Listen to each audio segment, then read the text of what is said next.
छत्तीसगढ़ सरकार के राजस्व का सबसे बड़ा माध्यम शराब को माना जा सकता है। हालांकि प्रदेश में कोयला, लौह अयस्क, चूना पत्थर सहित कई तरह के दूसरे स्रोत भी मौजूद हैं, पर शराब एक ऐसा जरिया है जिससे सरकार को हर दिन लगभग 30 करोड़ रुपए नगद राशि के तौर पर मिल रहे हैं, जिसका सीधा मतलब है कि यदि एक दिन शराब की दुकान बंद तो सरकारी खजाने में सीधे तौर पर 30 करोड़ का नुकसान। साल में ऐसे 7 दिन हुआ करते थे जिसमें से सरकार ने 3 ड्राई डे को निरस्त कर दिया है, यानी विष्णुदेव सरकार ने 90 करोड़ के नुकसान को बचा लिया है। नमस्कार, CGNN लाइव में आपका स्वागत है। मैं हूं आपके साथ अभिषेक दुबे। शराब चीज ही ऐसी है न छोड़ी जाए, ये मेरे यार के जैसी है न छोड़ी जाए। दिवंगत पंकज उदास की इस गजल से आप बेहतर वाकिफ होंगे। तो उन्हीं की एक और गजल है, हुई महंगी बहुत शराब की थोड़ी थोड़ी पिया करो। लेकिन छत्तीसगढ़ में शराब के दीवाने उनमें से नहीं हैं, चाहे शराब की कीमतों में आग ही क्यों ना लग जाए।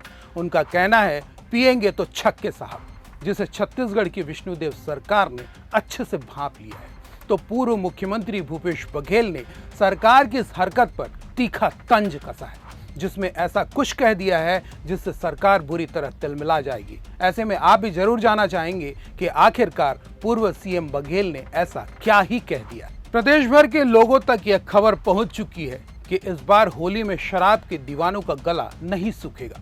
ना तो उन्हें शराब के लिए बिचौलियों के पास जाना होगा, ना ही मूल कीमत से ज्यादा पैसा खर्चा करना पड़ेगा, ना ही पहले से स्टॉक जुटाने और सहेजने की मशक्कत करनी पड़ेगी, बल्कि होली के दिन रंग खेलते खेलते शराब की दुकानों पर पहुंचकर आसानी से खरीदारी की जा सकती है। इसके पीछे विष्णुदेव सरकार की मंशा पर बात करें तो 2 बातें स्पष्ट नजर आती हैं।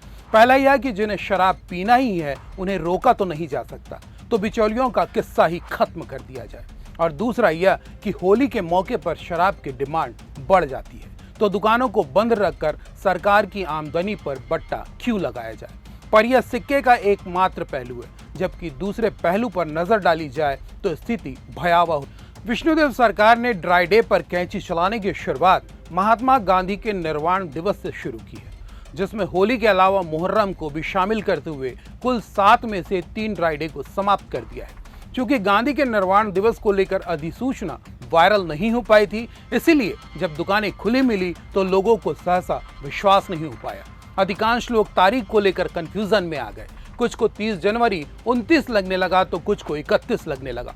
बहुत से लोगों ने अलग अलग इलाकों की शराब दुकानों के फोटो भी खींचे और बड़ी संख्या में शेयर करने लगे थे कि सरकारी शराब दुकानदार तारीख भूल गए हैं। लेकिन कुछ ही घंटों में सभी की गलतफहमी दूर हो गई जब पता चला कि शहर की सभी शराब दुकानें खुली हुई हैं और 30 जनवरी को ड्राई डे की लिस्ट से बाहर कर दिया गया है। विष्णुदेव सरकार ने होली को ड्राई डे की लिस्ट से बाहर कर दिया है। इसकी सूचना होली आने से 15 दिन पहले ही दे दी गई है, ताकि लोगों को किसी तरह का भ्रम न रह जाए। शराब के दीवाने पहले से ही स्टॉक को लेकर परेशान न हो, बिचौलियों के पास एडवांस धनराशि जमा करने की होड़ में न रहें।